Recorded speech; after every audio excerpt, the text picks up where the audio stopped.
같이 저희들 말씀을 봉독하겠습니다. 민수기 6장 22절에서 27절 일어서셔서 제가 먼저 읽고 마지막은 같이 한 목소리로 읽겠습니다. 교독하겠습니다. 민수기 6장 22절에서 27절. 주께서 모세에게 말씀하여 이르시되 아론과 그의 아들들에게 말하여 이르기를 너희는 이스라엘 자손에게 이같이 축복하며 그들에게 말하되 주께서 내게 복을 주시고 너를 지키기를 원하며 주께서 자신의 얼굴로 내게 빛을 비추사 내게 은혜 베푸시기를 원하고 주께서 자신의 얼굴을 내게로 향하여 드사 내게 평강을 주시기를 원하노라 할지니라 하라. 같이 읽겠습니다. 그들이 내 이름을 이스라엘 자손 위에 둘지니 그리하면 내가 그들에게 복을 주리라. 아멘. 잠시 기도하겠습니다. 하나님 아버지, 주의 첫날입니다. 모든 것을 주님께 돌리는 그 이스라엘의 역사처럼 저희들도 주의 첫 시간을 주님께 돌리고 우리의 모든 것들, 심지어 우리의 생명까지도 주님께 돌리는 귀한 시간 될 수 있도록 도와주옵소서. 오늘 드려지는 이 우리의 마음과 함께 주님께서도 동일하게 저희들에게 말씀을 통해서 복 주셔서 우리가 그 말씀의 힘으로 살아가는데 세상을 이길 수 있는 발판이 될 수 있도록 도와주시옵소서. 감사드리며 예수님의 이름으로 기도드립니다. 요즘 날씨가 너무 좋습니다. 공기 질도 보니까 아주 미세먼지도 없고 계속해서 좋은 날씨가 이어지는데 너무나 하나님께 감사드리지만은 또 혹시라도 어떤 날이 될지는 모르지만은 우리가 늘 하나님께 감사드리는 이 마음이 이어졌으면 좋겠습니다. 자, 성경이 아니죠. 특별히 이제 5월이 이제 저희들이 우리 보통 사람들이 5월 그러면 이제 가정의 달로 이제 생각하고 있습니다. 그래서 지난 시간에 목사님께서 가정의 달과 달을 중심으로 말씀을 전했는데 오늘 또 사실 비슷한 겁니다. 가정에 관련된 건데 약간 구체적으로 좀 오늘 설교 제목 자체가 말의 능력인데 왜 말의 능력이 있는지 또 어떤 말을 써야 되고 또 어떻게 해야지 또 하나님께서 그 말에 대해서 복을 주시는지 그걸 한번 살펴보도록 하겠습니다. 성경에서 보면은 우리가 이제 이끌어낼 수 있는 게 하나님께서 이 땅에서 물론 모든 천지를 창조하셨지만은 크게 우리가 와닿을 수 있는 게 세 가지 정도 됩니다. 하나님께서는 첫째, 가정을 만드셨습니다. 아담과 하와를 통해서 가정을 만드셨고, 두 번째는 킹덤을 만드셨습니다. 왕국, 그러니까 국가를 만드셨죠. 그래서 이스라엘로 하여금 이제 하나님을 어떻게 섬기는지 그 역사가 이제 담겨 있습니다. 마지막으로 신약에 와서는 교회를 만드셨습니다. 그래서 세 가지 종류를 하나님께서 만드신 제도라고 봅니다. 그런데 원리는 다 똑같습니다. 크기만 다를 뿐이죠. 다 가정이나 왕국이나 또는 교회나 하나님께서 사용하시고 또 은혜 베푸시고 또 거기 안에서 하나님께서 이렇게 간섭하시는 것들을 보면은 크게 다르지가 않습니다. 우리나라에도 군사부일체라는 말이 있습니다. 이게 어떤 직분이나 직위가 다르다 할지라도 약간 그 관계성은 비슷한 겁니다. 그래서 특별히 그 관점으로 한번 쫓아가 보도록 하겠습니다. 지금 여기에 보시는 것은 이스라엘이 광야에서 나와서 어떻게 진을 쳤는지를 보여주는 그림입니다. 이스라엘은 그냥 광야에서 나와서 그냥 무슨 도둑들처럼 그냥 흩어져 산 게 아니에요. 철저하게 뭘 중심으로 모였냐면은 성막을 중심으로 모입니다. 하나님께서 가장 먼저 성막을 중심으로 이제 레위지파가 사면으로 보이고 그 다음에 12지파가 모입니다. 이게 철저하게 뭡니까? 킹덤이에요. 우리가 볼 때는 이게 무슨 나라야 할지도 모르지만은 이게 사실 신의 산에서 율법을 받아서 만든 최초의 킹덤이에요. 이 안에서 이제 하나님께서 명령을 하십니다. 그러니까 이 광야에 있는 이스라엘의 왕국에게 주신 말씀이나 가정한테 주신 말씀이나 별 차이가 없습니다. 그렇다면 우리가 이 속에서 어떤 하나님께서 주시는 그런 복과 또 어떤 걸 통해서 우리가 조심해야 되는지를 우리가 알아낼 수가 있습니다. 오늘 성경의 이 설교 제목에 있는 것처럼 말의 능력처럼 사실 이 말을 우리는 그냥 피상적으로 하는데 그래서 제가 한번 살펴봤습니다. 우리가 쓰는 말은 일반 사람들은 어떻게 이해를 하고 있나 한번 쫓아가 보도록 하겠습니다.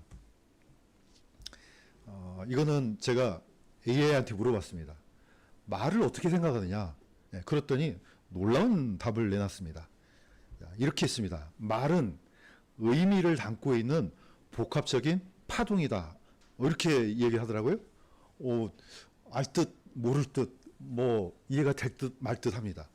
두 번째, 말은 시간 속에서 변화하는 정보화된 음파이다.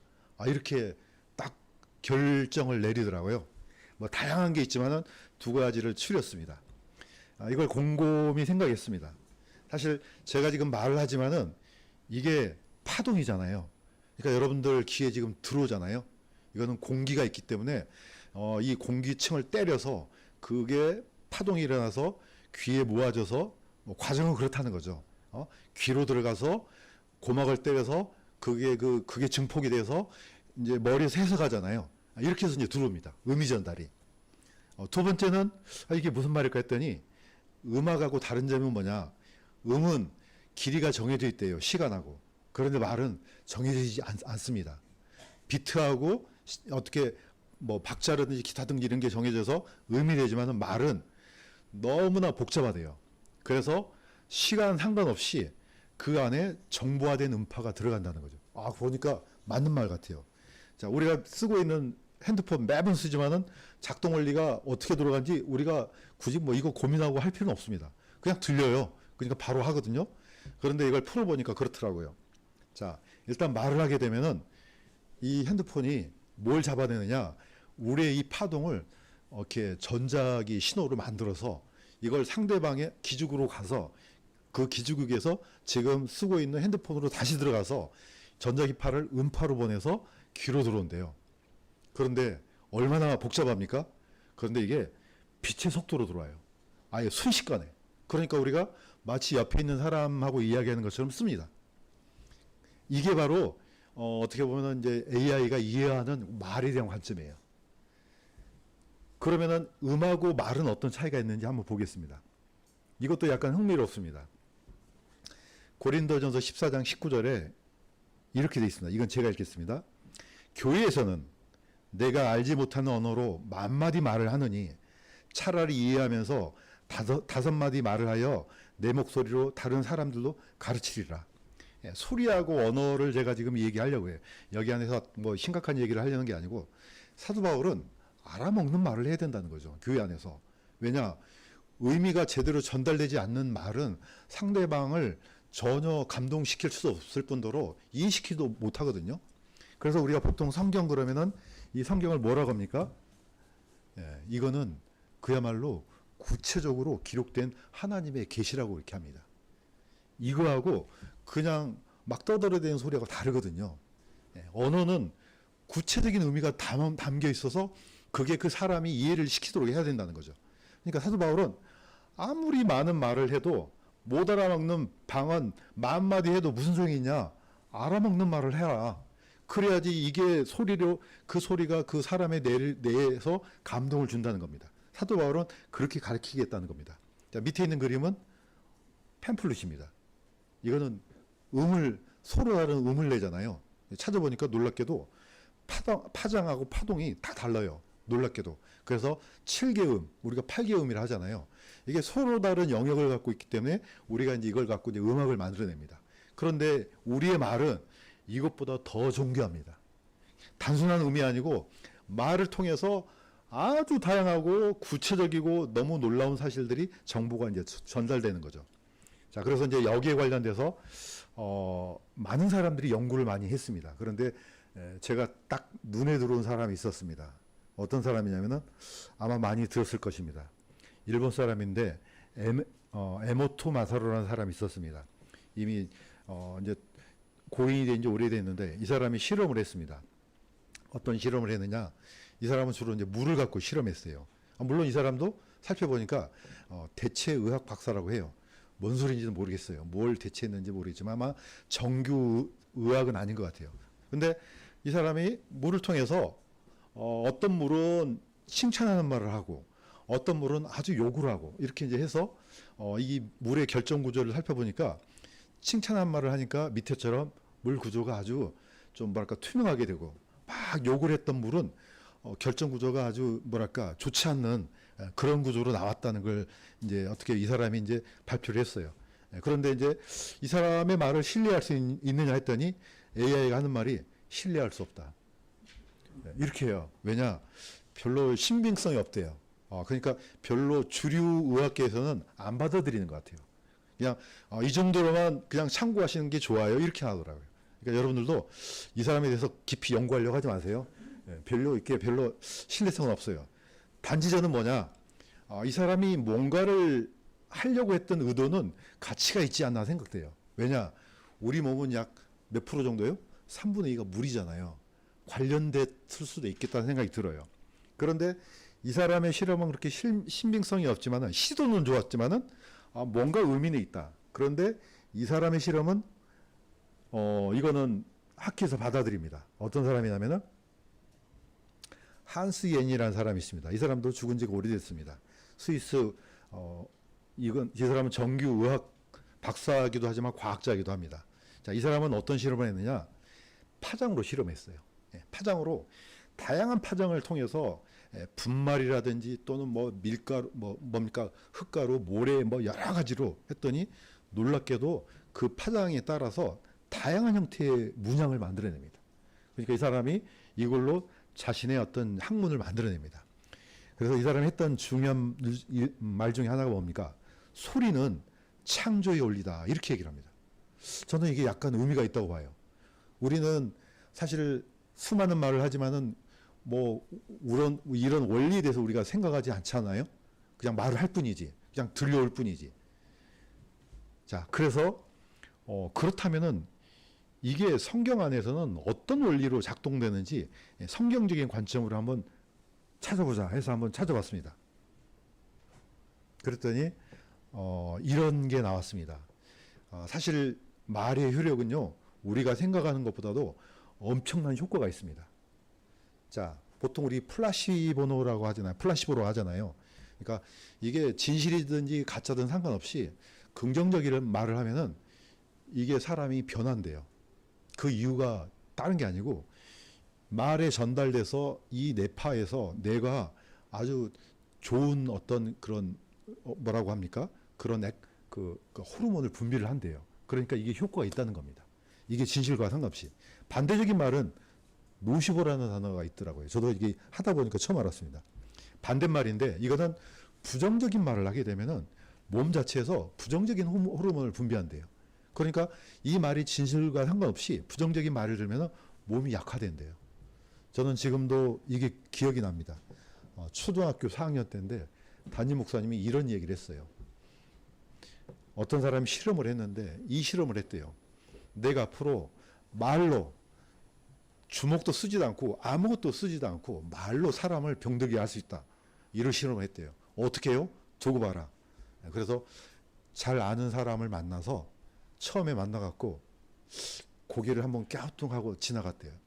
그 다음날 만나갖고 고개를 2번 이렇게 지나갔대요. 다음날 만나서 어디 아파? 이렇게 지나갔대요. 계속해서 거의 20일, 30일 가까이 될 동안에 만날 때마다 그 얘기를 했더니 이 사람이 시름시름 앓더라는 거예요. 이게. 전혀 쓰지도 않았는데. 그러면서 내가 앞으로 한 달 안에 이 사람을 낫게 하겠다. 그 다음부터는 고개를 한번 이렇게 하고 또 지나갔대요. 두 번째는 이렇게 하고 또 계속하면서 좀 몸이 좀 좋아진 것 같은데? 이렇게 했대요. 이 말을 들었던 사람이 나았대요. 저는 이게 잊혀지지가 않아요. 사람의 말도 이런 효과가 있다는 걸 우리가 충분히 알 수가 있습니다. 그렇다면요, 하나님의 말씀은요. 잠언 16장 24절 제가 읽겠습니다. 즐거운 말들은 벌집 같아서 혼에게 달고 뼈에 건강을 주느니라. 이제 이 흠정역에는 이렇게 돼 있지만 썩 마음에 들지가 않습니다. 와닿지가 않습니다. 오히려 기억성경이 더 나은 것 같아요. 이거는 선한 말은 꿀송이 같아서 마음에 달고 뼈에 양약이 되느니라. 딱 와닿지 않습니까? 좋은 말 들으면 어떻게 해요? 마음이 달고 뼈가 되살아난다는 겁니다. 어떤 말을 하느냐에 따라서 이게 심령의 상태가 달라지는 겁니다. 잠언 18장 21절에는 똑같은 얘기예요. 사망과 생명이 혀의 권능 안에 있다. 어떤 말을 하느냐에 따라서 인생이 달라지기도 하고 죽기도 한다는 겁니다. 뭐 따지고 보면은 그러지 않습니까? 우리 태초에 누구의 말로 우리가 망가졌습니까? 사탄의 거짓말로. 말에 그 효력이 있는 거죠. 거짓말로 사실 인류에게 죽음의 재앙이 왔습니다. 이게 바로 말의 효력입니다. 제가 이걸 했던 이유는 뭡니까? 딴 게 아닙니다. 가정의 달이잖아요. 가정 안에서 또 이웃에게 어떤 말을 하느냐에 따라서 이 사람이 서기도 하고 망하기도 하거든요. 어마어마한 효과예요, 이게. 사람의 말도 사람들을 흥하기도 하고 망하기도 하는데 하나님의 말씀은 얼마나 큰 효력을 있겠습니까? 쫓아가 보도록 하겠습니다. 그래서 우리는 그러면 말을 번지르하게 잘하게만 하면 되냐? 그게 아니라는 거예요. 성경에서는 말하고 마음이 일치가 됩니다. 한 칸 더 넘어갔네요. 말의 책임. 예수님께서 바리새인들한테 이렇게 얘기하셨습니다. 마태복음 12장 34절에서 36절, 이거는 같이 한번 읽겠습니다. 시작. 오 독사들의 세대야, 너희가 가니 어찌 선한 것들을 말할 수 있겠느냐? 입은 마음에 가득한 것을 말하느니라. 내가 너에게 이르노니 사람이 무슨 쓸데없는 말을 하든지 심판날에 그것에 대하여 회개보고를 하리라. 말에 대해서 어떻게 얘기합니까? 말은 마음에 있는 것들이 나오는 거다. 그냥 뭐 쓸데없는 말을 한다고 해서 그게 그 말이 있는 게 아니고 마음에 있는 게 나온다는 겁니다. 그러니까 이 바리새인들이 그냥 피상적인 말을 할 수가 있습니까? 마음에 있는 걸 쏟아내죠. 예수님께서 이렇게 하셨습니다. 사람들이 무슨 쓸데없는 말을 하든지 심판날에 그것에 대해서 회개보고 하리라. 다시 말해서 심판하시겠다는 거예요. 그래서 우리가 말에 대해서 책임을 질 필요가 있습니다. 우리는요, 이 말을 할 때 성경에 근거해서 합니다. 저는 뭐든지 뭘 할 때, 누구한테 뭔가를 전달할 때 성경에 없는 거는 가능하면 안 하려고 합니다. 근거가 있어야 돼요. 복음은요, 반드시 성경 안에서 나온 것이 양안됩니다. 자기가 복음을 만들어낼 수는 없어요. 성경에서 여기까지 얘기하면 거기까지 얘기해야 돼요. 만들어내거나 뭘 덧붙이잖아요. 큰일 나요. 왜? 책임을 못 지잖아요. 어떻게 책임집니까? 없는 얘기를 만들어내요. 그래서 성경에서는 이런 경고가 너무너무 많습니다. 자, 그렇다면은 다시 한번 우리가 하나님의 말씀에 대해서 어떻게, 성경에서 어떻게 얘기하고 있는지 한 번 더 우리가 복습하는 식으로 한번 보겠습니다. 이거는 사람 말이 아니에요. 하나님의 말씀이에요. 창세기 1장 3절에 4절 같이 한번 읽겠습니다. 시작. 하나님께서 이르시되 빛이 있으라 하심에 빛이 있었고 하나님께서 그 빛을 보시니 좋았더라. 천지 창조, 하나님께서 말씀으로 창조하셨어요. 우리는 아무리 능력이 있어도 이렇게 만들어낼 수가 없습니다. 그렇지만 하나님은 빛이 있으라 하면은 빛이 생깁니다. 그야말로 무에서 유가 생깁니다. 이게 우리의 능력과 하나님의 능력의 차이입니다. 우리는 말을 백날 해도, 아니 죽을 때까지 해도 안 됩니다. 그러나 하나님은 딱 한마디 하면 끝납니다. 빛이 있으라. 빛이 생겼습니다. 하나님께서 빛을 보시니 보시기에 좋았더라. 그래서 이 온 우주 만물을 뭘로 만들었습니까? 하나님께서 말씀으로 만들었습니다. 사실 이 빛도요, 딴 게 아니에요. 전자기파예요. 우리는 그냥 빛, 이게 빛이라 생각하는데 나중에 과학자들이 밝혀낸 게, 이게 바로 전자기파구나. 역시 파장과 파동이에요. 그래서 이 빛을 프리즘으로 하면은 7가지 색이 나오잖아요. 서로 다른 파장이에요. 결국은. 이거는, 이 빛은 진공 상태도 달려갑니다. 놀랍게도 어떤 빛이든지 1초에 30만 킬로로 달려요. 단지 뭐냐? 파동과 파장이 다를 뿐이에요. 촛불이든 태양빛이든 이 빛이든 시간이 똑같이 정해져 있습니다. 이건 놀라운 신비 같아요. 그래서 하나님께서 만드신 이 만물을 보면은 너무나 신비한 거예요. 어떤 사람이 그래요. 아니 뭐 만물을 빛으로 말씀으로 창조했다고요? 성경에 보니까 아담과 하와는 흙으로 만들었는데요? 진짜요? 흙은 뭘로 만들었어요? 하나님께서 말씀으로 만들었어요. 만들어진 흙으로 만든 거예요. 결국 뭡니까? 다 말씀으로 만든 겁니다. 이 정도로 하나님의 말씀은 창조의 능력이 있습니다. 두 번째는 말씀으로 죽음을 통제합니다. 우리가 잘 알고 있는 것처럼 요한복음 11장 43절에 죽어서 죽은 지 사흘이 되던 나사로를 이렇게 말씀하셨어요. 나사로야 나오라 했더니 죽은 자가 썩어서 완전히 문드러졌던 자가 수위로 손발이 묶인 채 나왔습니다. 뭘로 살렸습니까? 말씀으로. 요한복음 5장 28절에서 29절에 비슷한 말씀입니다. 이거는 같이 한번 읽겠습니다. 시작. 무덤 속에 있는 모든 자들이 그의 음성을 듣고 나올 때가 오고 있나니 선을 행한 자들은 생명의 부활로, 악을 행한 자들은 정죄의 부활로 나오리라. 이상하네. 썩어서 없어졌는데 귀가 없는데 어떻게 듣지? 걱정할 필요 없습니다. 이게 말씀의 능력입니다. 나사로가 이걸 들었겠습니까? 그냥 살려낸 거죠. 뭘로요? 말씀으로. 우리 선조 그리스도인들은 다 죽고 지금 없습니다. 흙 속에 묻혀 있어요. 귀가 어디 있습니까? 눈이 어디 있어요? 다 뿔뿔이 다 흩어져서 흙이 됐겠죠. 그렇지만 뭘로 살려냅니까? 말씀으로. 우리는 모르지만은 무덤 속에 있는 모든 자들이 하나님의 음성을 들을 때가 온다는 겁니다.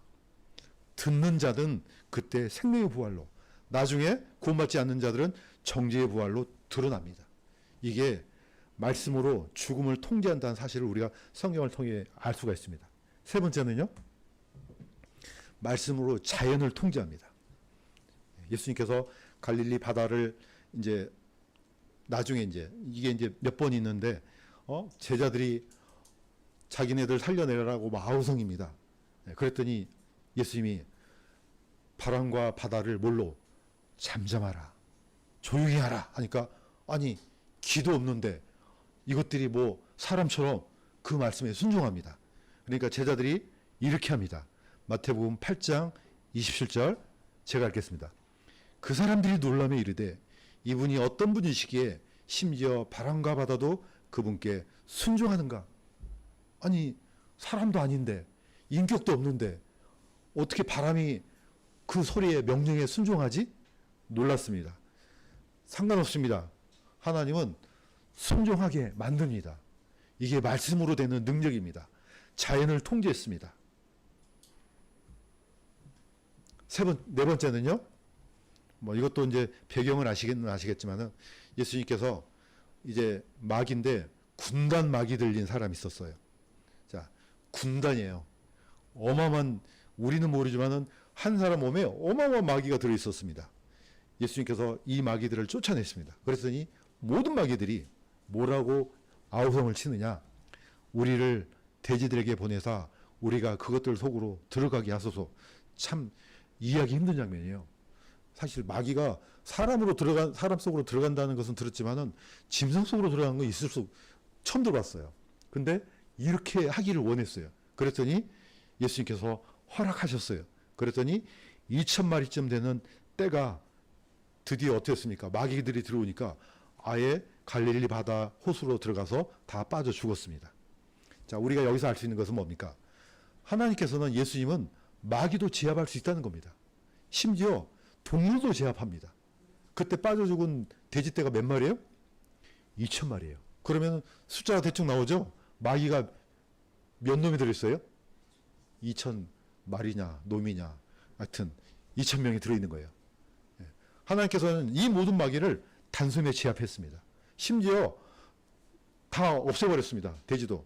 사실 돼지는 이스라엘 율법에서는 먹어서는 안 되는 음식이에요. 그런데 이걸 키우고 있어요. 그러면 우리는 생각할 수 있습니다. 하나님은, 예수님은 한순간에요, 지구상에 있는 모든 경제를 한순간에 쑥대밭으로 만들 수 있습니다. 이때 쑥대밭이 됐어요. 그랬더니 사람들이 놀래가지고 오히려 제발 자기네들의 지경에서 떠날 것을 간청했어요. 왜냐, 이분이 있다가는 경제가 다 망가질 것 같거든요. 돼지고 뭐고 하여튼 다 사라지면 어떻게 됩니까? 지역 경제가 마비가 되겠죠. 뭘로 할 수 있습니까? 말씀으로 되어 있습니다. 다섯 번째는요,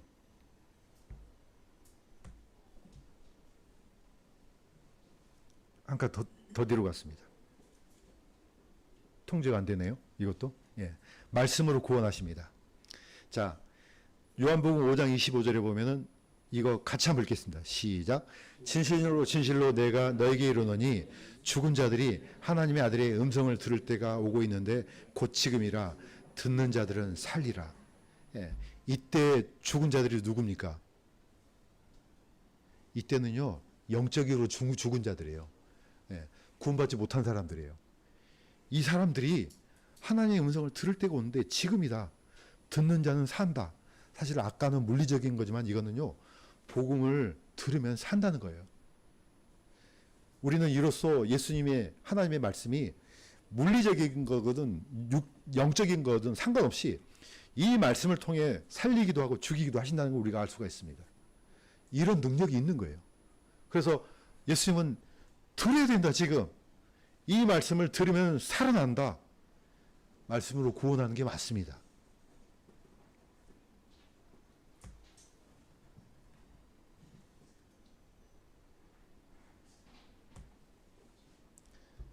자, 오늘 본문을 집중하도록 하겠습니다. 하나님께서 명령을 주셨습니다. 이스라엘 제사장들한테 이렇게 얘기를 하셨습니다. 자, 너희들이 이제는 이 광야에서 살고 있는데 이제 어디로 이동하든지 어떤 삶을 살든지 또 어디 가서 또 이동하면은 거기 또 장막을 치고 또 이렇게 또 세워야 됩니다. 이때 하나님께서 뭐라고 하셨느냐? 세 가지입니다. 크게 물론 네 가지도 할 수 있지만 크게는 세 가지입니다. 민수기 6장 24절에서 26절 이거 요약했는데 같이 한번 읽겠습니다. 시작. 주께서 내게 복을 주시고 너를 지키시기를 원하며 내게 은혜 베푸시기를 원하고 내게 평강을 주시기를 원하노라. 자, 명령을 이렇게 합니다. 자, 너희들은 이스라엘 백성들한테 이렇게 얘기해. 아니 이렇게 기도해. 나한테 뭐냐? 주께서 너에게 복을 주시고 너를 지키시기를 원하며 내게 은혜 베푸시기를 원하고 내게 평강 주시기를 원하노라. 이렇게 하나님이 먼저 이렇게 가르쳐 주셔요. 자, 27절에 뭐라고 합니까? 그리하면은 내가 그들에게 복을 주리라.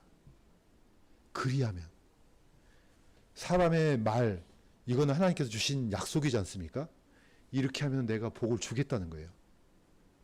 약속입니다.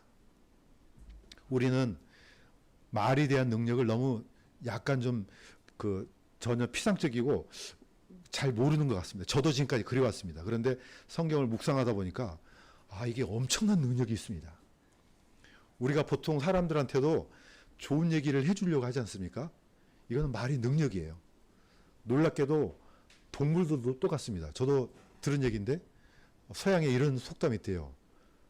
칭찬은 고래도 춤추게 한다. 동물도 그렇구나. 그런데 사람의 말은 심지어가 아니죠. 하나님의 말씀은요. 이건 엄청난 겁니다.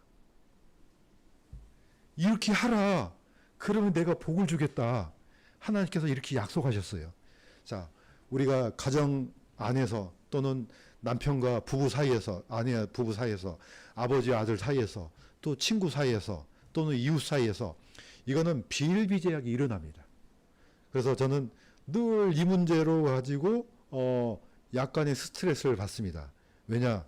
제가 하는 말들은 별로 이렇게 썩 격려하는 말이 안 나와요. 그러니까 집사람이 옛날 여기에 지적을 합니다. 좋은 말 하라.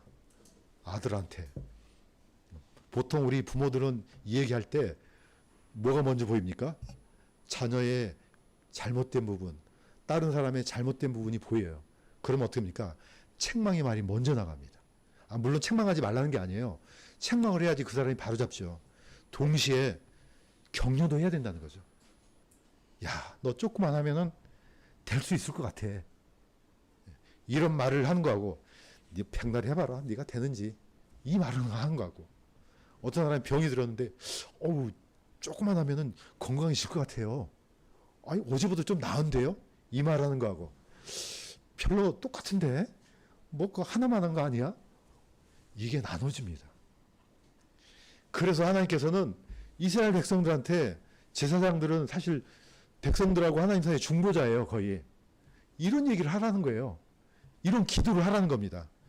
어떤 사람은요, 맨날 만날 때마다 나를 위해서 좀 기도해 주세요. 약간 피상경이 같아서 그래 알았어요. 그리고 안 합니다. 그런데 나중에 알고 보니까 이 사람이 뭔가를 하는구나. 만날 때마다 이 사람이 자기하고 친하든지 친하지 않든지 간에 늘 이렇게 요구합니다. 저를 위해서 좀 기도해 주세요. 진짜로요. 근데 생각이 나면 기도하잖아요. 이게 효력이 있습니다. 정말로 놀라운 효력이 있습니다. 그래서 여러분들도 혹시라도 만나면은 나를 위해서 좀 기도 좀 해주세요. 내가 하나님 말씀에서 떠나지 않도록 기도 좀 해주세요. 내가 좀 복을 받도록 좀 기도 좀 해주세요. 우리도 이런 태도로 살아가기를 주님의 이름으로 간구드립니다.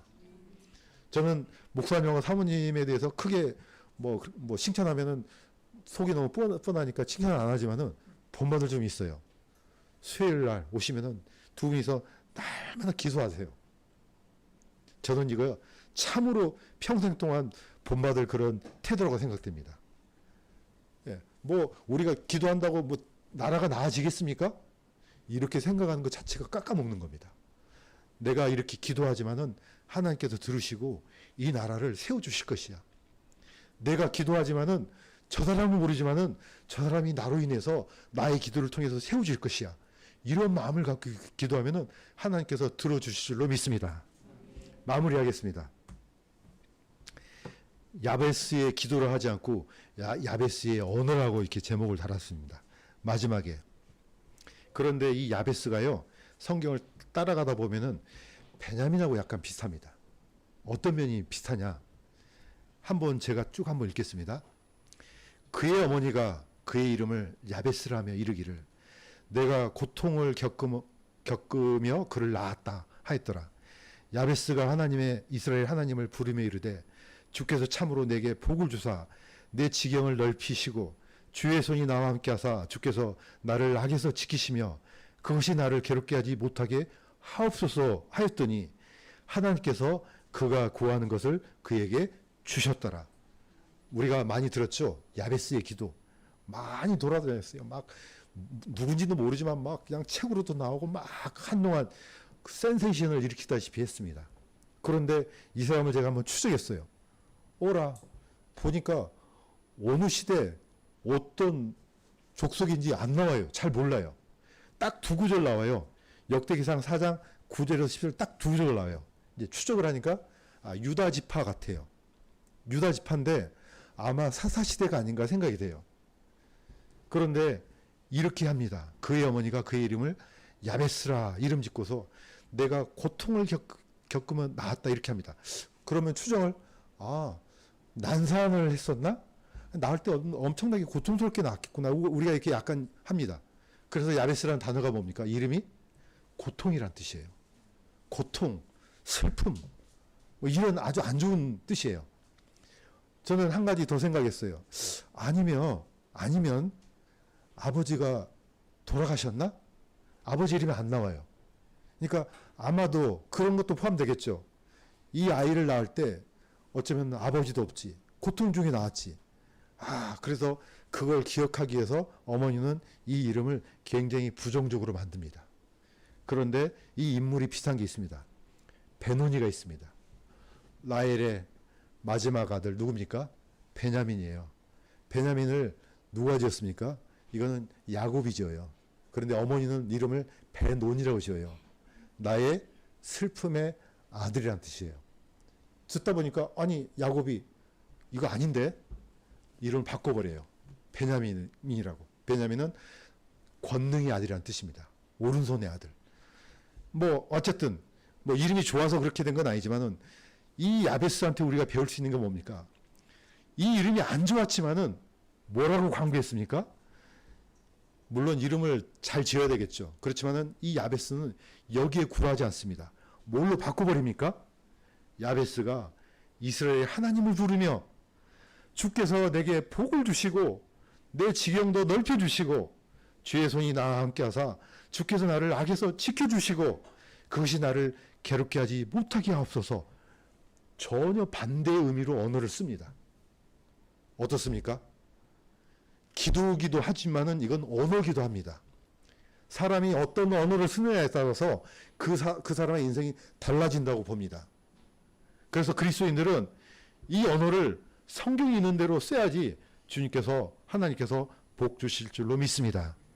가정의 달을 맞이해서 우리가 아들한테, 자녀들한테, 남편한테, 아내한테 이런 언어, 복된 언어, 은혜로운 언어 이런 것을 사용하면은 하나님께서 들으시고 우리의 아픔, 우리의 질병을, 우리의 고통을, 우리의 낙담을 하나님께서는 반대로 바꾸어 줄 줄로 믿습니다. 그래서 우리가 이 언어를 통해서 우리는 비록 부정적이지만은 우리는 언젠간 죽어갈 것입니다. 그렇지만은 우리는 영원한 소망이 있습니다. 그래서 하나님께서 주시는 이 능력의 언어를 사용하면서 오늘도 또 내일도 죽는 그날까지 이 놀라운